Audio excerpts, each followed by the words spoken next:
Hello welcome back to teachers വേൾഡിലേക്ക് എല്ലാവർക്കും ഒരിക്കൽ കൂടെ സ്വാഗതം. ഓക്കെ, അപ്പോൾ നമ്മൾ ഇന്ന് ഇവിടെ ഡിസ്കസ് ചെയ്യാൻ പോകുന്നത് ഫോർത്ത് സെം ഇംഗ്ലീഷിലെ അപ്രിഷിയേറ്റിംഗ് ഫിക്ഷൻ എന്ന് പറയുന്ന പേപ്പറിലെ സെക്കൻഡ് മൊഡ്യൂൾ ആയിട്ടുള്ള ഷോർട്ട് ഫിക്ഷൻ ആണ്. ഇതിലെ ഫസ്റ്റ് മൊഡ്യൂളും അതുപോലെ തന്നെ ഇതിലെ 4 ചാപ്റ്റേഴ്സും നമ്മൾ ഓൾറെഡി ഡിസ്കസ് ചെയ്തിട്ടുണ്ട്. അപ്പോൾ അത് വാച്ച് ചെയ്യാത്ത ആളുകളുണ്ടെങ്കിൽ ദയവ് ചെയ്ത് അതൊന്ന് വാച്ച് ചെയ്യുക. എന്നിട്ട് നമ്മുടെ ഈ ഒരു 5th ചാപ്റ്ററിലേക്ക് വരാം കേട്ടോ. Okay, so let us move on to the chapter. The letter, it is written by Sally Morgan. Okay, അപ്പോൾ നമ്മൾ എന്നോട് ഡിസ്കസ് ചെയ്യുന്നത് ദ ലെറ്റർ എന്ന് പറയുന്ന ചാപ്റ്റർ ആണ്. അത് എഴുതിയിട്ടുള്ളത് സാലി മോഗൻ ആണ്. Okay, first of all we have to discuss about the author Sally Morgan. She is an Aboriginal Australian writer. She was born in Perth, Western Australia. Her father was a white man and her mother was part Aboriginal. When she was 9, her father died. After her father's death, she and her siblings were raised by her mother Gladys and her grandmother Daisy. She graduated with a BA in psychology. She also had PG diplomas in counseling psychology and computing and library studies. During her childhood, she was unaware of her Aboriginal roots. She was told she was of Indian descent, but in her teens, she discovered that she had Aboriginal ancestry from her mother and grandmother. She then studied the historical of Aboriginals. This research resulted in her autobiography, My Place. It is an Australian classic selling more than 500,000 copies. Okay, അപ്പോൾ നമുക്ക് ഈ ഒരു ചാപ്റ്ററിലേക്ക് കടക്കുന്നതിന് മുൻപ് നമ്മുടെ ഓഥറിനെ കുറിച്ചാണ് പഠിക്കാനുള്ളത്. അപ്പോൾ ഇവിടെ പറഞ്ഞിട്ടുള്ളത് നമ്മുടെ സാലി മോഗൻ എന്ന് പറയുന്നത് അവരൊരു അബോറിജിനൽ ഓസ്ട്രേലിയൻ റൈറ്റർ ആയിരുന്നു. ഹിയർ അബോറിജിനൽ എന്ന് പറഞ്ഞു കഴിഞ്ഞാൽ നേറ്റീവ്സ് അല്ലെങ്കിൽ ആദിവാസികൾ എന്നൊക്കെയാണ് കേട്ടോ മീൻ ചെയ്യുന്നത്. അപ്പോൾ അങ്ങനെയുള്ളൊരു അബോറിജിനൽ ഓസ്ട്രേലിയൻ റൈറ്റർ ആയിരുന്നു സാലി മോഗൻ എന്ന് പറയുന്നത്. അവർ ജനിച്ചിട്ടുണ്ടായിരുന്നത് വെസ്റ്റേൺ ഓസ്ട്രേലിയയിലെ പെർത്തിലായിരുന്നു. അവരുടെ ഫാദർ ഒരു വൈറ്റ് മാൻ ആയിരുന്നു, എന്നാൽ മദർ പാർട്ട് അബോറിജിനൽ ആയിരുന്നു. ഭാഗികമായിട്ട് അബോറിജിനൽ ആയിരുന്നു അവരുടെ മദർ. അവർക്ക് 9 വയസ്സുള്ള സമയത്താണ് അവരുടെ ഫാദർ മരിക്കുന്നത്. അതിനുശേഷം നമ്മുടെ സാലിയെയും അവരുടെ സഹോദരങ്ങളെയും ഒക്കെ വളർത്തിയിട്ടുണ്ടായിരുന്നത് അവരുടെ മദർ ഗ്ലാഡിസും അതുപോലെ തന്നെ grandmother ജെയ്സിയുമായിരുന്നു.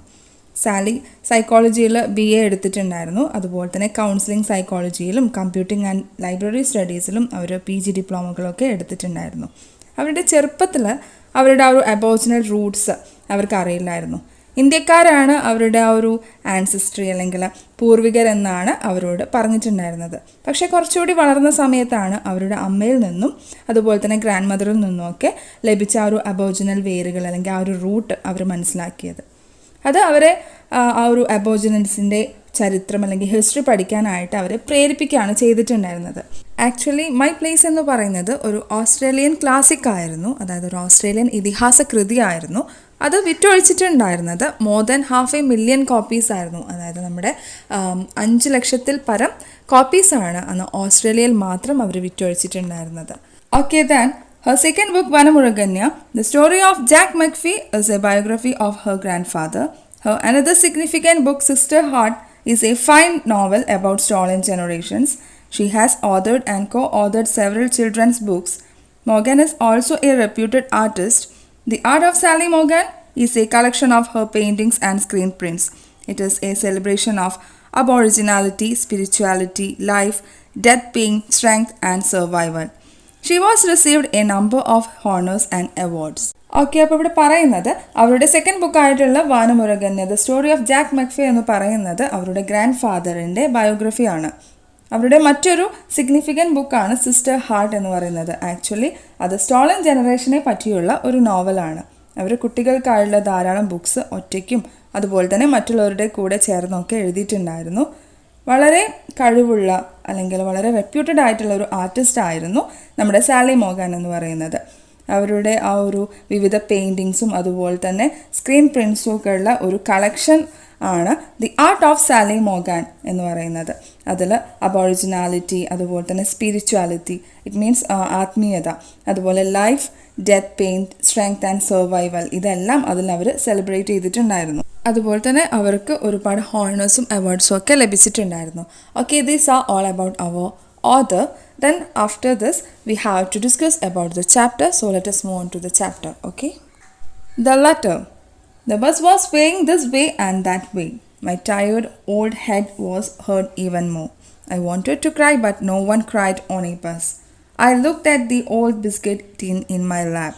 The biscuits in that tin were not her favorite, but she liked the color of the tin, so I had given it to her. I wiped away the tear that was flowing down my cheek. She was gone and I felt old, lonely and disappointed. I slowly removed the lid of the tin. Okay, ഇവിടെ പറയുന്നത് bus വളരെ ശക്തിയായിട്ട് കുലുങ്ങുന്നുണ്ടായിരുന്നു. അതുകൊണ്ട് തന്നെ ക്ഷീണിച്ച് വയസ്സായിട്ടുള്ള എൻ്റെ തല കൂടുതൽ വേദനിക്കാനായിട്ട് തുടങ്ങി. എനിക്ക് കരയണമെന്ന് തോന്നിയിട്ടുണ്ടായിരുന്നു, പക്ഷേ ബസ്സിൽ ആരും കരയാറില്ലല്ലോ. അതുകൊണ്ട് തന്നെ എൻ്റെ മടിയിൽ വെച്ചിട്ടുണ്ടായിരുന്ന ആ ഒരു പഴയ ബിസ്ക്കറ്റ് ടിന്നിലേക്ക് ഞാൻ നോക്കി. അതിലെ ബിസ്ക്കറ്റുകൾ അവൾക്ക് അത്ര തന്നെ ഇഷ്ടമല്ലായിരുന്നു, അല്ലെങ്കിൽ അത്ര പ്രിയമുള്ളതായിരുന്നില്ല. പക്ഷെ ആ ഒരു ടിന്നിൻ്റെ കളറ് അവൾക്ക് വളരെ ഇഷ്ടമായിരുന്നു. അതുകൊണ്ട് ആ ടിൻ ഞാൻ അവൾക്ക് കൊടുക്കാറുണ്ടായിരുന്നു. ഒരു തുള്ളി കണ്ണുനീര് എൻ്റെ കവിളിൽ കൂടി ഒഴുകി വരുന്നുണ്ടായിരുന്നു. അത് ഞാൻ തുടച്ചു കളഞ്ഞു. പതുക്കെ ഞാൻ ആ ടിന്നിൻ്റെ അടപ്പ് നീക്കി. Inside the tin was all she had to live. It had a thin silvery necklace, some baby photos, her citizenship certificate and the letter. She had taken so long to write. She had gone over every word. It was so important to her. We had even joked about the day when I would have to take it to Elaine. That day came sooner than we expected. I told myself that I have failed as I looked out the necklace. It was bought for Elaine's 10th birthday, but we did not know where to send it. Now we know where Elaine lived, but she did not want the tin or anything in it. I placed the necklace back on top of the photo. Okay, ഇവിടെ പറയുന്നത് ആ ടിന്നിനകത്ത് അവൾക്ക് കൊടുക്കാനുള്ളതെല്ലാം ഉണ്ടായിരുന്നു. Tin silvery നെക്ലസും അതുപോലെ അവളുടെ baby ഫോട്ടോസും citizenship സർട്ടിഫിക്കറ്റും. Here citizenship certificate എന്ന് പറഞ്ഞു കഴിഞ്ഞാൽ നമ്മുടെ ഇന്നത്തെ ആധാർ പോലത്തെ ഒരു സർട്ടിഫിക്കറ്റ് ആണ്. അതുപോലെ തന്നെ ഒരു ലെറ്ററും അതിലുണ്ടായിരുന്നു. ആ ലെറ്റർ എന്ന് പറയുന്നത് അവൾ വളരെ നേരം എടുത്താണ് എഴുതിയിട്ടുണ്ടായിരുന്നത്. അതിലെ ഓരോ വേർഡ്സും അവൾ പല പ്രാവശ്യം വായിച്ചിട്ടുണ്ടായിരുന്നു. അത്രമാത്രം ഇമ്പോർട്ടൻ്റ് ആയിട്ടുള്ള ഒരു ലെറ്റർ ആയിരുന്നു അത്.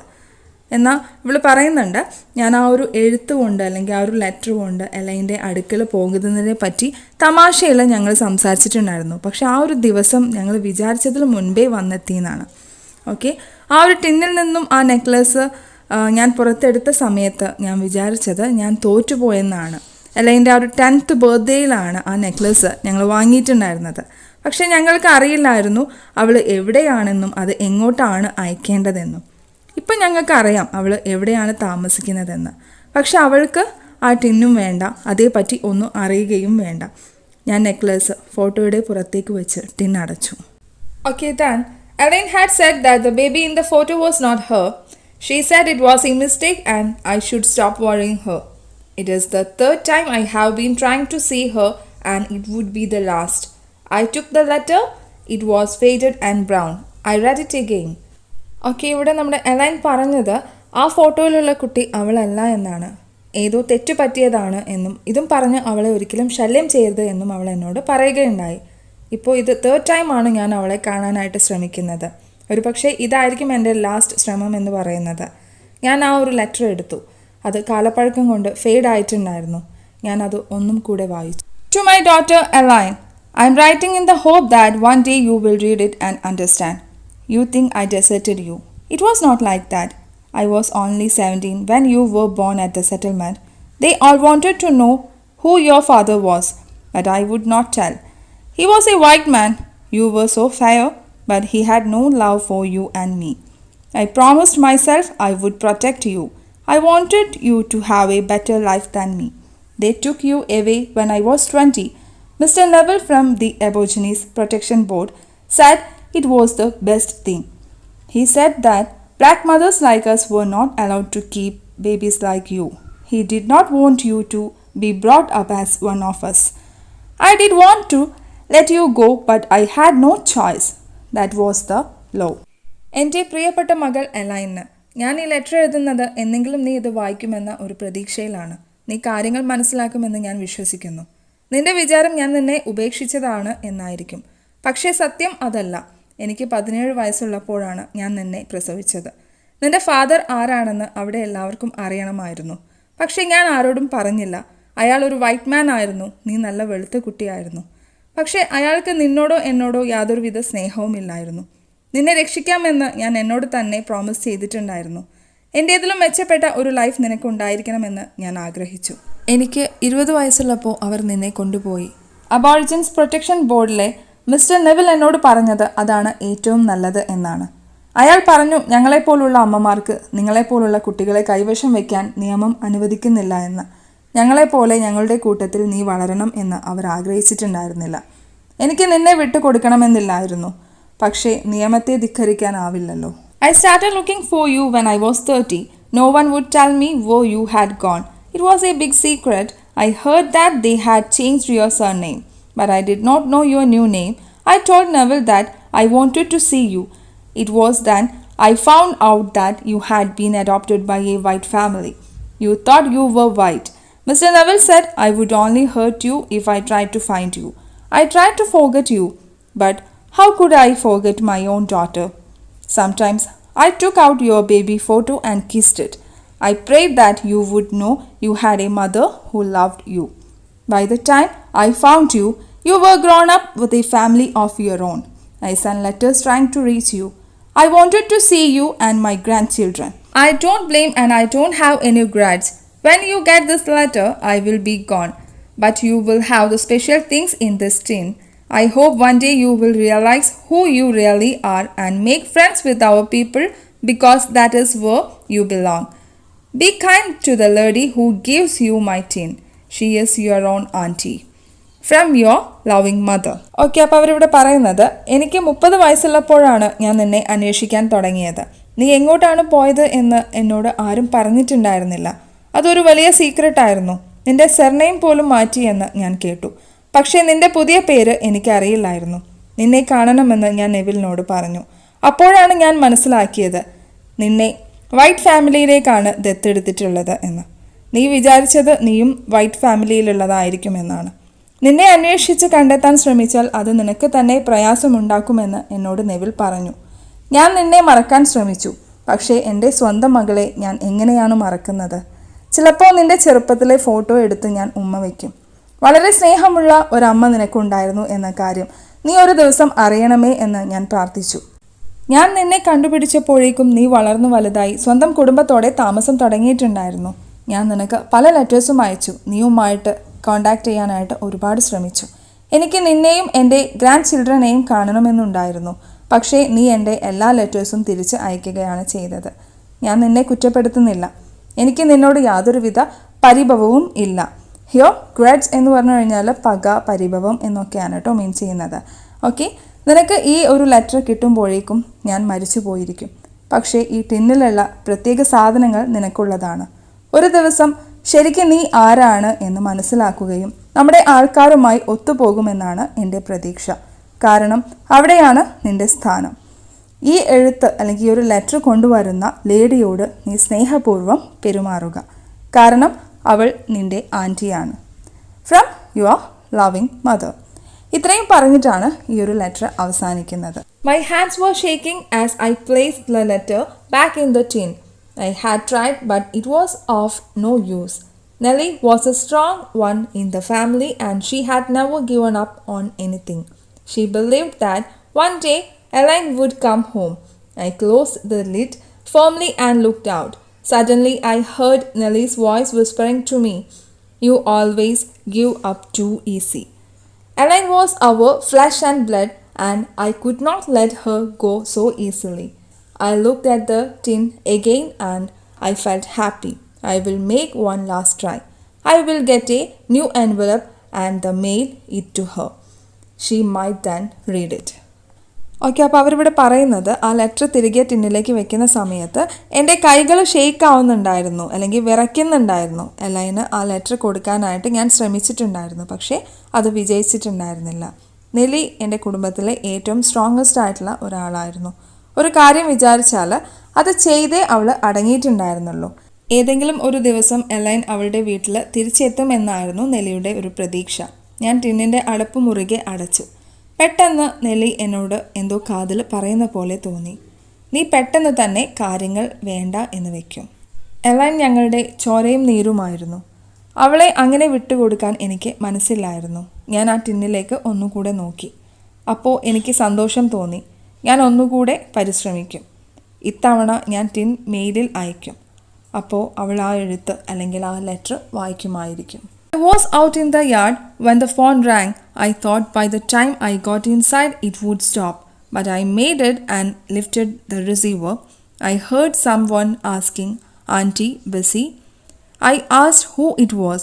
"It's Elaine," came the reply. I could not believe it. It had been 2 months since I had made the letter. Elaine said she wanted to talk to me. She asked me if she could come and see me. I said, "Anytime." She said she would come to see me the following day. My hand shook as I placed the phone back on the book. Had I heard right? I sat down in the nearest chair and wiped my eyes. I could cry now.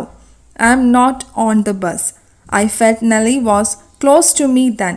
I asked her, "Did you hear that, sister? Elaine is coming home." Okay, അപ്പോൾ അവരിവിടെ പറയുന്നത്, ഞാൻ മുറ്റത്ത് നിൽക്കുമ്പോഴാണ് phone ring ചെയ്തിട്ടുണ്ടായിരുന്നത്. ഞാൻ അകത്ത് ചെല്ലുമ്പോഴേക്കും അത് നിന്ന് പോകുമെന്ന് കരുതിയിട്ടുണ്ടായിരുന്നു. എന്നാൽ ഞാൻ വേഗം ചെന്ന് ഫോൺ എടുത്തു. ഇത് ബെസി ആൻറ്റി അല്ലേ എന്നായിരുന്നു മറുതലയ്ക്കിൽ നിന്നുള്ള ഒരു ചോദ്യം. ആരാണെന്ന് ഞാൻ ചോദിച്ചു. ഇത് എലൈനാണ് എന്നായിരുന്നു റിപ്ലൈ. എനിക്കത് വിശ്വസിക്കാനായിട്ട് കഴിഞ്ഞിട്ടുണ്ടായിരുന്നില്ല. ഞാൻ ലെറ്റർ അയച്ചിട്ട് 2 മാസം കഴിഞ്ഞിരുന്നു. എലൈൻ പറഞ്ഞു അവൾക്ക് എന്നോട് സംസാരിക്കണമെന്ന്. അവൾ വരട്ടെ എന്ന് ചോദിച്ചു. എപ്പോൾ വേണമെങ്കിലും വരാമെന്നായിരുന്നു എൻ്റെ റിപ്ലൈ. പിറ്റേ ദിവസം തന്നെ വരുമെന്ന് അവൾ പറഞ്ഞു. ഫോൺ തിരിച്ചു വയ്ക്കുമ്പോൾ എൻ്റെ കൈകൾ വിറയ്ക്കുന്നുണ്ടായിരുന്നു. ഞാൻ കേട്ടത് സത്യമാണോ? തൊട്ടടുത്ത ചെയറിലിരുന്ന് ഞാൻ എൻ്റെ കണ്ണുകൾ തുടച്ചു. ഇപ്പോൾ എനിക്ക് കരയാമല്ലോ. ഞാൻ ബസ്സിലല്ലല്ലോ. നെലി എൻ്റെ അടുത്ത് നിൽക്കുന്ന പോലെ എനിക്ക് തോന്നി. സിസ്റ്റർ, അവൾ പറയുന്നത് നീ കേട്ടോ? എലൈൻ വീട്ടിലേക്ക് വരികയാണ്. ഇത്രയും പറഞ്ഞിട്ടാണ് നമ്മുടെ ഈ ഒരു ചാപ്റ്റർ അവസാനിക്കുന്നത്. ഓക്കെ മക്കളെ, അപ്പോൾ ഇത് നിങ്ങൾക്ക് മനസ്സിലായിട്ടുണ്ടാവുമെന്ന് വിശ്വസിക്കുന്നു. ഈ ഒരു സ്റ്റോറിയിൽ തൻ്റെ മകളെ നഷ്ടപ്പെട്ട ഒരു അമ്മയുടെ വേദനയാണ് ദ ലെറ്റർ എന്ന ഈ ഒരു സ്റ്റോറിയിൽ അവർ കാണിക്കുന്നത്. ആ ഒരു അമ്മയുടെ പേര് ചിലപ്പോൾ പല ആളുകൾക്കും ഇപ്പോഴൊരു ഡൗട്ട് ഉണ്ടായിരിക്കും, ആരാണ് നെലി, അതുപോലെ തന്നെ ആരാണ് ബെസി എന്നുള്ളത് അല്ലേ. നെലി എന്ന് പറയുന്നത് അമ്മയാണ്, അതുപോലെ തന്നെ അവരുടെ സിസ്റ്ററാണ് ബെസി എന്ന് പറയുന്നത്. ആക്ച്വലി ബെസിയാണ് ഈ ഒരു സ്റ്റോറിയുടെ അല്ലെങ്കിൽ ഈ ഒരു കഥ പറയുന്നത്. നെല്ലിയുടെ മരണശേഷമാണ് ആക്ച്വലി ബെസി ഈ ഒരു കഥ അവതരിപ്പിക്കുന്നത്. തൻ്റെ മകളായിട്ടുള്ള എലൈന് വേണ്ടിയിട്ട് അവർ മരിക്കുന്നതിന് മുൻപ് അവരെ കാണാൻ വേണ്ടി, എലൈനെ കാണാൻ വേണ്ടിയിട്ട് ഒരുപാട് റിസ്ക് എടുക്കുന്നുണ്ട്. അപ്പോൾ അതും ആ ഒരു ലെറ്ററും ഒക്കെ വെച്ചിട്ടാണ് അവർ ഈ ഒരു സിസ്റ്റർ ഇങ്ങനെ ഒരു കഥ എഴുതിയിട്ടുള്ളത്. അപ്പോൾ ആ എഴുത്തിൽ താൻ അനുഭവിച്ചിട്ടുള്ള ദുരന്തങ്ങൾ കാണിക്കുന്നതോടൊപ്പം ഗവൺമെൻറ്റിൻ്റെ ആ ഒരു പണ്ടത്തെ നയത്തെക്കുറിച്ചും അവർ ചൂണ്ടിക്കാണിക്കുകയാണ് ചെയ്തിട്ടുള്ളത്. ഓക്കെ, അപ്പോൾ ഇത് നിങ്ങൾക്ക് എല്ലാവർക്കും മനസ്സിലായിട്ടുണ്ടാവും എന്ന് വിശ്വസിക്കുന്നു. നിങ്ങൾക്ക് മനസ്സിലായിട്ടുണ്ടെങ്കിൽ നിങ്ങൾ ഫ്രണ്ട്സിനൊക്കെ ഒന്ന് ഷെയർ ചെയ്യാം കേട്ടോ. പിന്നെ അതുപോലെ തന്നെ പല ആളുകളും ഇപ്പോഴും സബ്സ്ക്രൈബ് ചെയ്യാതെയാണ് വാച്ച് ചെയ്യുന്നത്. അപ്പോൾ അങ്ങനെയുള്ള ആളുകളുണ്ടെങ്കിൽ ദയവ് ചെയ്ത് അതൊന്ന് സബ്സ്ക്രൈബ് ചെയ്യുക. കാരണം എനിക്ക് ഒരു സിൽവർ ബട്ടണൊക്കെ കിട്ടണമെന്ന് ആഗ്രഹമുണ്ട്. അപ്പോൾ നിങ്ങളെല്ലാവരും സബ്സ്ക്രൈബ് ചെയ്താൽ മാത്രമേ അത് സാധിക്കുകയുള്ളൂ. സോ വാച്ച് ചെയ്യൽ മാത്രമല്ല, നിങ്ങൾ സബ്സ്ക്രൈബും കൂടെ ചെയ്യാനായിട്ട് ശ്രമിക്കുക. Okay, thank you for watching my kids. Okay, അടുത്തൊരു വീഡിയോയുമായിട്ട് എത്രയും പെട്ടെന്ന് തന്നെ വരുന്നതാണ്. അതുവരെ നിങ്ങൾക്ക് എല്ലാവർക്കും നല്ലൊരു ദിവസം ആശംസിക്കുകയാണ്. ആൻഡ് ഇപ്പം എല്ലാവരും എക്സാമിന് പ്രിപ്പയർ ആവുന്ന സമയമാണ്. All the very best for your examination my kids. By.